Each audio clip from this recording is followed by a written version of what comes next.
Ya teman-teman, balik lagi di channel YouTube Anak Agung Dwi Arsana. Balik lagi kita di YouTube ini ya. Ini kita lagi ngeprint casing teman-teman.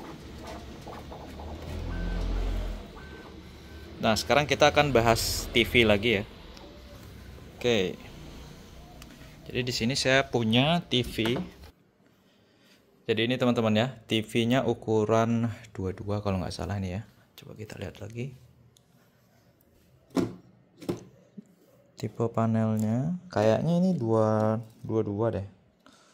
Dan ini mesin TV-nya. TV-nya itu rusak, dia kena petir. Kenapa saya bisa tahu kena petir?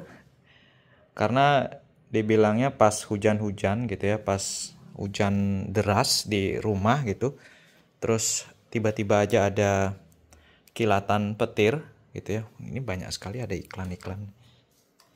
Tiba-tiba ada kilatan petir, terus listriknya tiba-tiba mati dan di TV-nya itu ada suara meledak gitu. Nah ini dia mesinnya, dan teman-teman bisa lihat di mesinnya ini ada bagian MOSFET di sini ya. Ini udah disolder. Udah disolder kaki-kakinya, dan kalau kita zoom ini lebih jelas. Sudah pernah disolder ya. Nah, sama seperti TV Polytron yang kemarin, mesinnya itu jadi satu dengan mainboard atau mesin TV ya, dengan power supply. Jadi mesin TV-nya ini itu jadi satu dengan power supply-nya. Oke, dan di bagian sini pun juga di optocoupler-nya ada solder-solderan seperti ini, yang sepertinya sudah pernah dilakukan percobaan untuk perbaikan teman-teman ya. Kalau dilihat dari perbaikan yang dilakukan, sepertinya ini rusak power supply atau tidak menyala pasti TV-nya ya. Karena bilangnya kan ada suara meledak gitu. Tentunya yang pertama harus saya lakukan, biasanya saya mengukur fuse-nya. Nah, mana ini fuse ya? Ini teman-teman ya. Ini fuse. Kenapa saya tahu fuse? Kita baca aja di badannya ya. Tuh nggak kelihatan nih. Nah, di situ ada tulisan, oh kebalik, sebentar. Di sini ada tulisan 3,15A ya. Buset. Susah banget nih. Kamera saya blur ya. Kameranya jelek. Nggak fokus ya. 3,15A artinya dia fuse ya. Dan dilihat itu di PCB juga ada 3,15AL250. Nah, seperti itu. Jadi kita bisa bilang itu adalah fuse pengamannya. Kita harus ukur dulu fuse-nya itu ya. Nah, di sini saya menggunakan alat ukur Habotes HT109L, dan ini praktis banget untuk saya yang sebagai tukang listrik ya. Jadi kalau saya tukang listrik, kenapa saya bilang praktis? Alat ini tuh sudah mewakili semua yang saya butuhkan di lapangan untuk ukur listrik gitu ya. Tegangan AC, tegangan DC, hambatan, buzzer, kontinuitas, dan juga yang penting adalah NCV ini teman-teman. Jadi NCV ini bikin saya bisa ngecek listrik tanpa harus ngupasin kulit kabelnya. Contoh nih, ini kita aktifkan dulu NCV-nya nih. Nah ini sudah aktif kan. Terus kita ukur nih ke kabel ini. Jadi kalau kabelnya ada listrik, nanti dia bunyi. Ini kayak gini. Nah, kayak gitu ya. Jadi kalau ada listriknya, dia bakalan bunyi kayak gitu. Ini kayak gini. Nah kayak gitu. Jadi kalau misalkan ini kabelnya saya cabut gitu ya. Ini saya cabut nih. Kita ukur. Dia nggak bunyi gitu. Jadi kita bisa tahu kabel itu nyambung ada listriknya apa enggak gitu. Pakai alat yang satu ini teman-teman ya. Harganya murah juga nih. Ukurannya juga praktis, simple ya. Nah sekarang kita ukur. Ini ada senternya juga. Sekarang kita ukur dulu. Kita matikan dulu mode NCV-nya. Kita balik ke mode auto. Oh iya, itu juga fungsi yang harus saya infoin ke teman-teman ya. Jadi ini full auto teman-teman ya.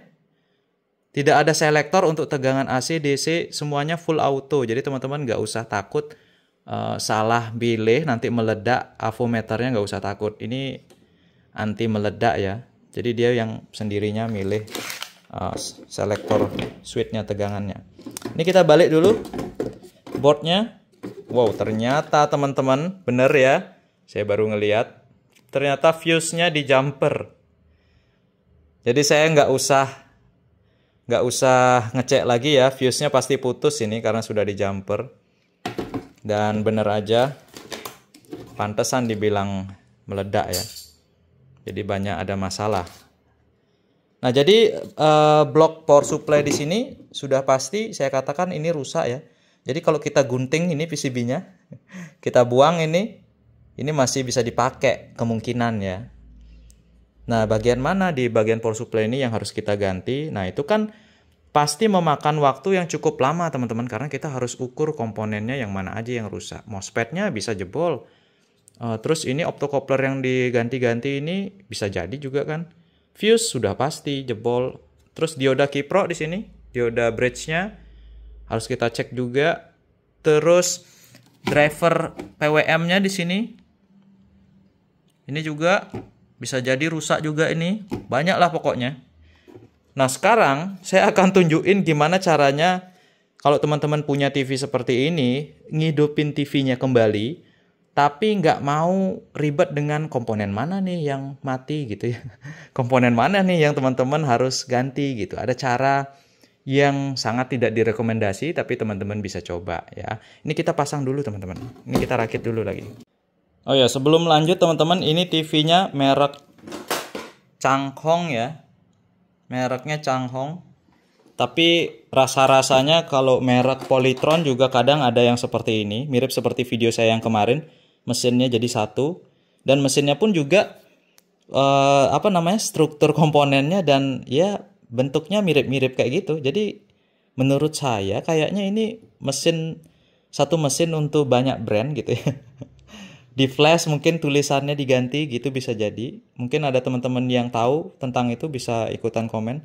Apakah seperti itu? Mungkin satu pabrik banyak brand gitu ya.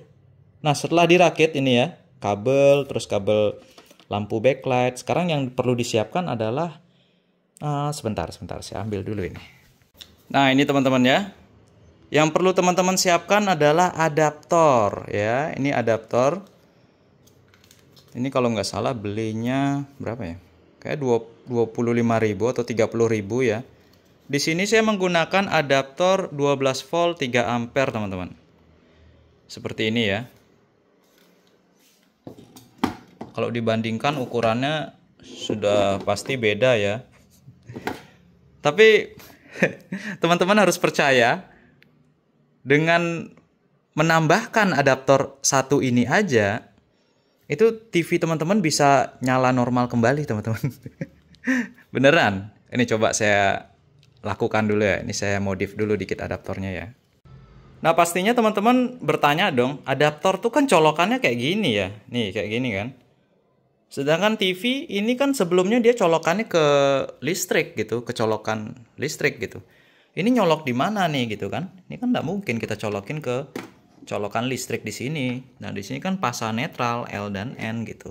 Sedangkan ini colokin di mana gitu. Pasti teman-teman ada yang bertanya-tanya nih, yang khususnya yang belum paham terhadap elektronika atau memang tidak belajar tentang elektronika gitu ya. Nah, teman-teman bisa perhatikan di PCB-nya setelah trafo, ini kan trafo. Setelah trafo itu ada satu komponen yang besar seperti ini ya. Nah kalau habis trafo itu kan dia harus disearahkan tegangannya. Arus yang bergelombang itu harus disearahkan gitu. Simpelnya lah ya. Nah komponen ini yang bertugas dia akan menyearahkan menjadi arus DC outputnya. 2 input kakinya ini. Outputnya dia akan menjadi DC, positifnya berarti ada di sini. Nah, kenapa saya bisa tahu? Teman-teman bisa cek, ada tulisan di badannya ini. Bisa cek di Google nama komponen, tipe komponennya, terus ketik datasheet di belakangnya, maka teman-teman akan tahu mana bagian anoda, mana bagian katoda gitu. Atau simpelnya mana bagian input dan mana outputnya gitu. Ini 2 input, 1 output gitu. Dan ini menghasilkan hanya 1 tegangan saja, dan itu apa ya? Itu untungnya bagi kita yang punya TV model kayak gini. Output dari power supply cuma 1, sama dengan adaptor yang saya pakai ini. Outputnya cuma 1, positif, negatif. Positifnya di sini, terus negatifnya di mana? Negatifnya pasti di bodi besi ini, di bodi USB ini, atau di kaki negatif dari elko ini. Teman-teman bisa lakukan penyolderan kabel adaptor ini ke sana. Negatifnya ke kaki elko negatif, positifnya ke bagian ini, seperti itu. Saya akan coba contohkan. Nah, seperti ini teman-teman ya. Saya solder kabel di sini dan di grounding gitu ya. Ini positif, ini negatif. Saya buatin dia colokan seperti ini. Sekarang kita akan coba nih. Kita colokin. Lampu indikator menyala, teman-teman. Kita pencet. Gak mau. Pencet. Gak mau. Woi. Teman-teman bisa lihat TV-nya menyala hanya dengan menggunakan kabel adaptor ini ya. Kabel listrik tidak terpasang, teman-teman. Cuma pakai adaptor harga 20 ribuan ya. TV-nya sudah menyala. Seperti itu, teman-teman ya. Waduh, ada lensa. Oke. Nah, sudah menyala nih. Ya, teman-teman ya. Jadi, teman-teman, dengan harga biaya 20 ribuan, kita sudah bisa memperbaiki TV ini yang katanya meledak kena petir. 20 ribuan aja TV-nya udah menyala nih. Mantap banget ya. Dan perbaikinnya juga sebentar ya. Kayak gitu, teman-teman. Jadi teman-teman kalau punya TV yang meledak power supply-nya, terus power supply-nya model kayak gini gitu ya, outputnya cuma 1 tegangan, teman-teman bisa modif seperti ini kalau mau. Tapi seharusnya sih ya ke bengkel resmi lah ya untuk perbaikin power supply-nya. Tapi ini salah satu cara buat hemat uang, teman-teman ya. Dengan ganti adaptor, TV-nya sudah nyala. Jadi nggak usah tunggu komponen datang, nggak usah bingung komponen mana yang rusak, apa yang harus dicek, apa harus diganti gitu ya. Ini kita tidak ada nyopot komponen, teman-teman ya. Dan TV-nya sudah bisa langsung dipakai dan menyala dengan menggunakan adaptor 20 ribuan. Oke, mungkin sekian dulu vlog kita hari ini. Semoga bermanfaat informasinya. Kalau menurut teman-teman ini berbahaya, ya jangan ditiru lah ya. Lebih baik ke servis resminya aja. Oke, terima kasih.